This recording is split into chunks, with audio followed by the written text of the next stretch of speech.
Boots on stone stairs, a dripping pipe, a single light bulb swinging above a cellar door. Hidden beneath ordinary buildings, these interrogation suites were not offices at all. They were waiting rooms for death, where screams were swallowed by thick walls and resistance was broken bone by bone. Tonight, we descend into those secret rooms where light never lingered, screams were swallowed by thick walls, and resistance was broken bone by bone. Watch until the end, for the final truth will expose how these chambers did not just destroy flesh.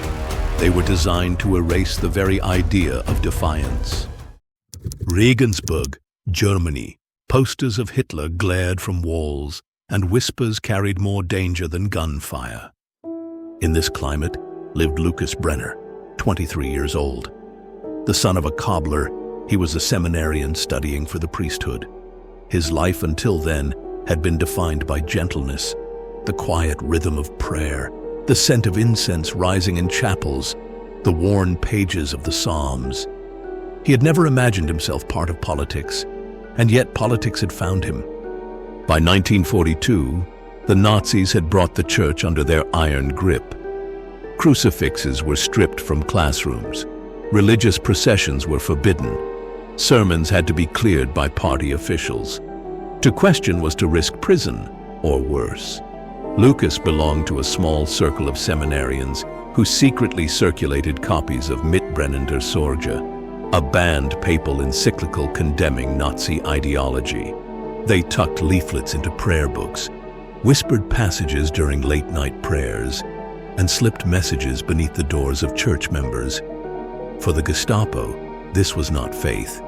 It was sedition. It happened on an October morning. Lucas had just left morning prayers when a black car rolled to a stop at the curb. Two plainclothes officers stepped out. Neighbors saw him pressed into the back seat, his face pale, his lips moving as if in silent prayer. The car did not head to the prison. Instead, it pulled into a government building, ordinary above, sinister below. The iron door closed, and Lucas descended into the underworld. The cellar was narrow, suffocating. The walls were wet with mildew, the air metallic with the tang of old blood.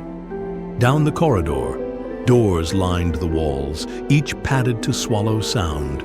A guard shoved him into a chamber where an iron chair stood bolted to the floor. The only light came from a bare bulb overhead, its glare merciless.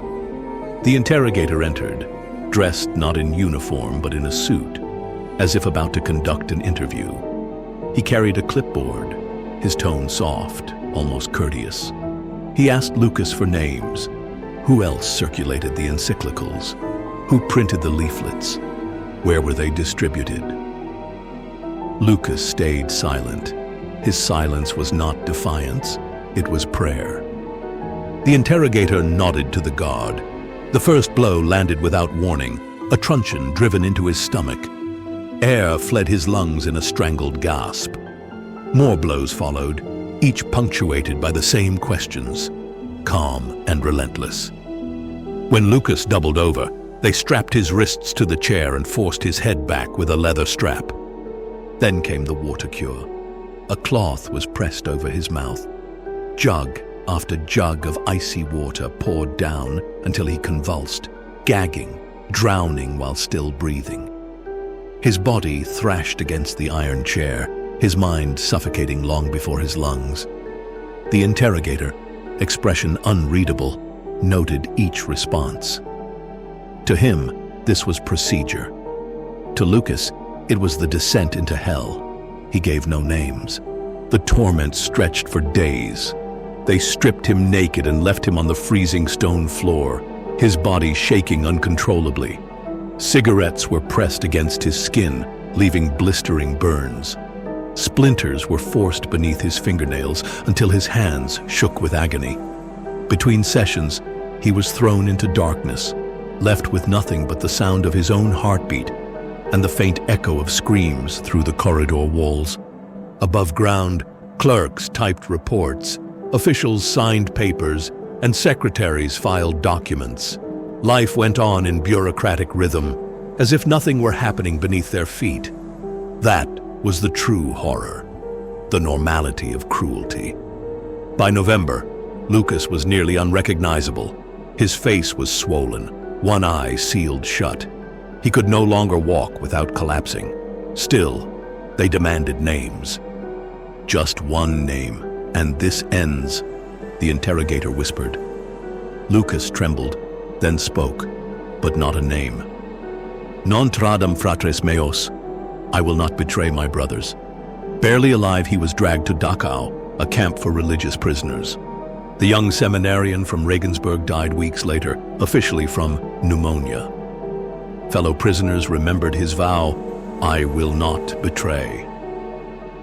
But Lucas was only one voice swallowed by those underground rooms. Even as his silence echoed in Regensburg's cellars, another prisoner was being dragged below in Warsaw. Not a priest, but a courier. In her satchel she carried secrets, and the Gestapo would stop at nothing to wrench them from her. What she endured would push the very definition of interrogation into something that could scarcely be called human. Warsaw, 1942, Gestapo headquarters. Her name was Zofia Majewska. 26 years old, she carried the quiet bravery of a schoolteacher and the unshakable resolve of someone who had already lost too much. Warsaw was her classroom, her battlefield, her prison. When the Nazis sealed the ghetto, Zofia's younger brother was trapped inside. She smuggled bread at first, then medicine, then messages, tiny folded notes hidden beneath the lining of her satchel. By 1942, she had become a courier for the underground, ferrying intelligence between Jewish resistance groups and the Polish Home Army. Her weapons were not guns, but paper, words, and the courage to walk with steady steps past checkpoints. That courage ended one winter night. The Gestapo had intercepted a coded message, traced it to a courier, and set a trap. She was caught at the station, her satchel seized, her wrists clamped in iron cuffs. She was not taken to prison, not immediately. She was dragged below. The cellar beneath Warsaw's Sucha Avenue Gestapo headquarters was infamous. Survivors called it the Labyrinth, a maze of concrete corridors lined with doors that led to agony. Each chamber was soundproofed, its floor sloped to drain blood and water. Prisoners said you could smell despair before you saw it, a stench of sweat, mold, and scorched flesh that clung to the stones. Zofia was pushed into one of those rooms. A bare bulb glared down, its light a spotlight of humiliation. Her satchel lay open on the table, its contents spilt. Notebooks, ration cards, a child's photograph of her brother. The officer in charge leafed through them with casual disdain. He asked only one question: who else? Her silence was immediate. But inside, fear clawed at her. What if her brother suffered because of her? What if her friends were already betrayed? The interrogator's voice blurred with the echo of boots scraping across the concrete floor. She clenched. The first hours were a blur of fists and boots. Two men beat her with military precision, striking her ribs, face, and spine until she collapsed. They dragged her upright again, forcing her hands against the wall. Her breath came ragged, blood dribbling from her mouth. Still, she gave no names, so they escalated. Her wrists were bound behind her and attached to a hook in the ceiling. They hoisted her upward until her shoulders tore under the strain. This was the strappado, a medieval cruelty resurrected in the 20th century. Each time her body sagged, joints wrenched further apart. She bit her lip until it split, trying not to scream. The interrogator recorded her silence with a frown, then nodded. The guards lowered her just enough to let her feet brush the floor. A bucket was brought in. Water sloshed, then a rag. The drowning ritual began. Cloth pressed over her mouth, liquid poured in relentless waves. She gagged, thrashed, suffocated in cycles, brought back only to be drowned again. And still, no names. Her defiance was not loud, She did not spit at them or curse. It was quieter, more dangerous. She simply withheld. For the Gestapo, this refusal to break was intolerable. They changed tactics. Torture became psychological. She was left in darkness for days, hearing only the screams of others echoing through the walls. They returned with photographs, her brother and her parents, threatening their lives if she did not comply. They read out addresses, schools, church parishes, making her believe the noose around her family was tightening with each breath. And yet, Zofia resisted. On the fifth day, her body was nearly unrecognizable. Her face was swollen, her shoulders dislocated, her lips cracked from dehydration.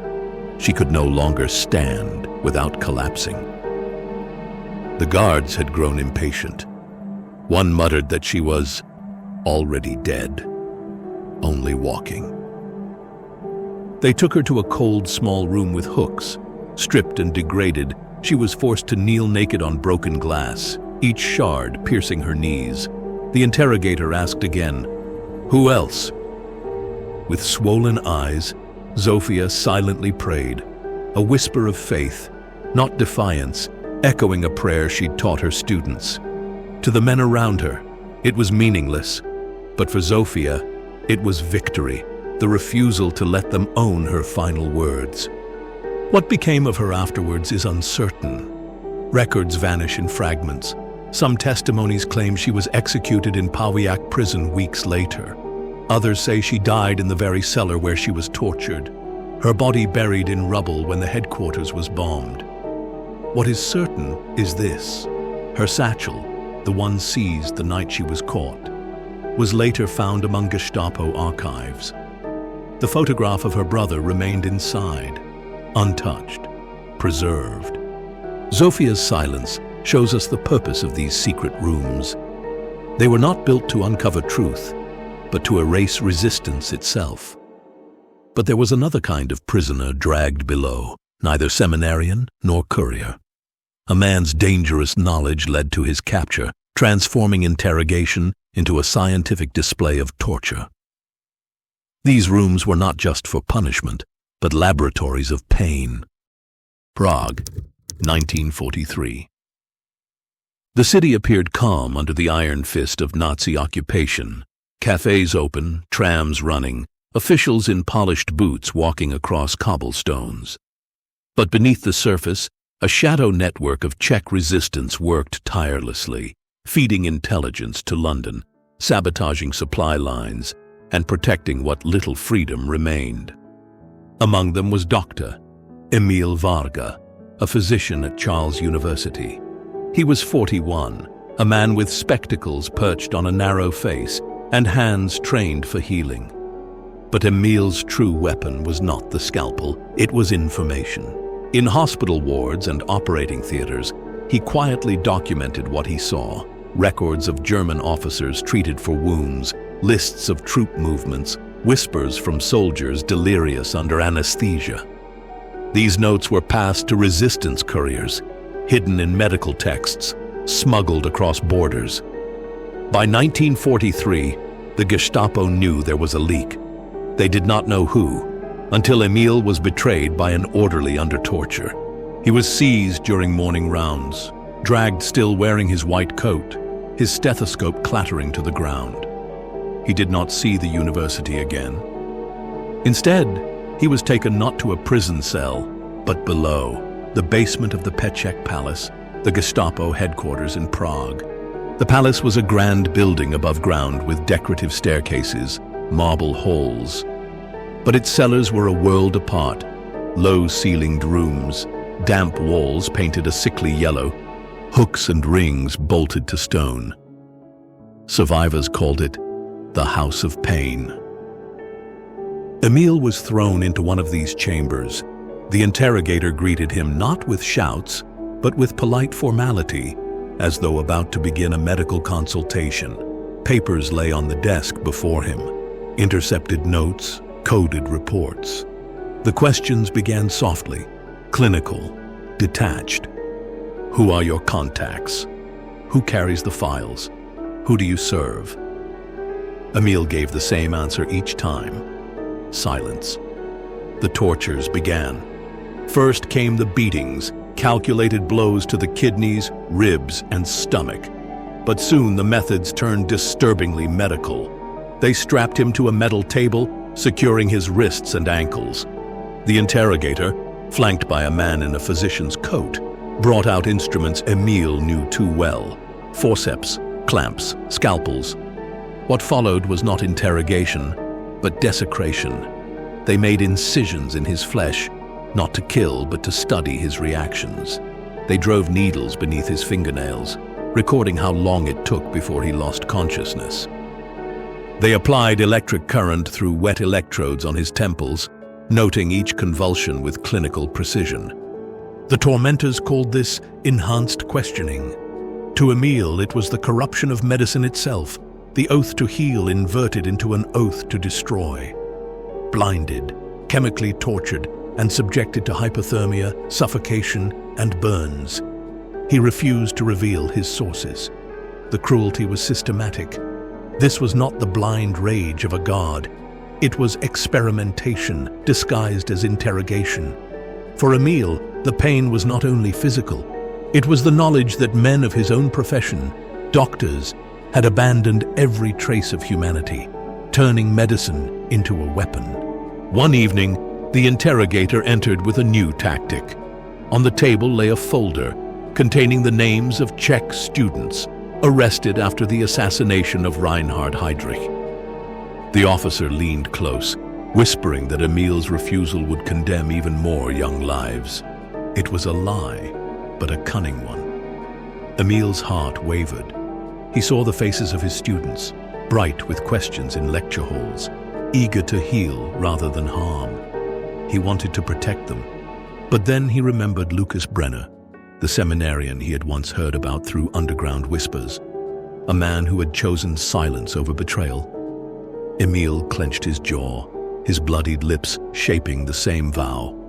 Non tradum, I will not betray. The punishment was swift.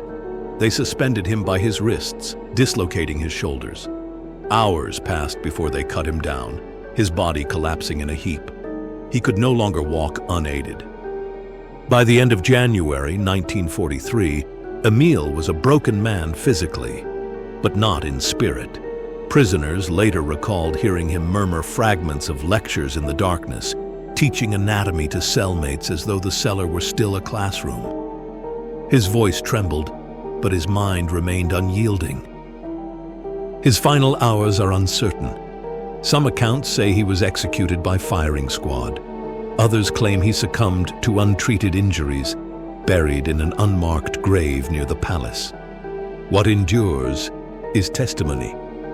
The notes of survivors who whispered his name, keeping alive the memory of a doctor who refused to turn healing into betrayal. Nazis brutally tortured seminarians, a courier and a physician seeking to break them, not extract information. Lucas, Zofia, and Emil's stories of enduring immense suffering survived through whispers and smuggled notes, proving hope endured. This history warns us, evil hides anywhere. Memory is our defense. Like our video, share these stories and subscribe to Resistance Voices to keep their names alive. Their warning persists, though the cellar walls are gone.